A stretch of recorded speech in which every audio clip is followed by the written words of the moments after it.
So we're here with the Dean of the Vleurick Business School based in Ghent, Philippe Haspeslach. Is that? Did I pronounce it correctly? You did. It's based in Ghent, Leuven, Brussels, also in St. Petersburg, and in China in Beijing. Oh, so you have to tell me about the Beijing campus and when, how, and how is it going? Now, Beijing, we are actually together at the campus of Peking University, where we have a joint venture called BIMBA, Beijing International MBA, which is the oldest English language MBA in China. It's a Vleurick accreditation and degree, and we have about 200 students there. And it's been a while since it started? Or? It was actually not started by us, but in a cooperation with American Jesuits, who at some point were asked to leave, and we have taken over that collaboration 5 years ago. So, yeah, definitely, but it's interesting because China is one of the main themes whenever business comes up, even today, you know, in the whole summit.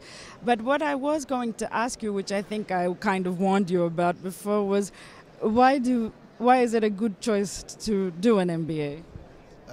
I think everybody who starts in a career starts with a functional job, starts as a specialist.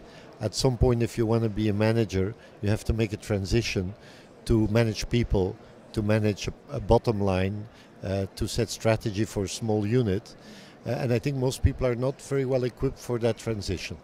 Secondly, when you start a job and a career, you're not exactly in the right fit sometimes in the beginning. So I think an MBA around age 29, 30 is a fantastic time for a personal transition and also to put the skills together for the next stage.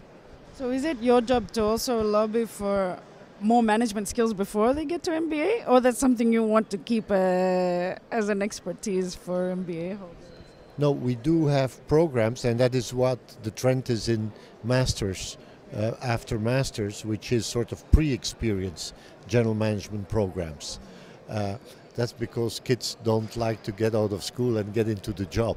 So if you really I would advise people first to get their feet wet, get a real experience, get frustrated about living in an organization, and then with that background, you know, come back, step out, assess their strengths, their weaknesses, and beef themselves up with MBA type knowledge.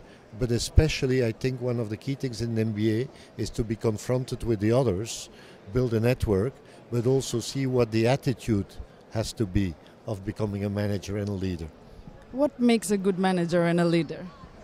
I would say the difference between the two is that a good manager knows tools, techniques to operate a system as it is. A good leader is somebody who goes for the difficulty of trying to change things. Nice one. Anything in particular from the day that you take away today?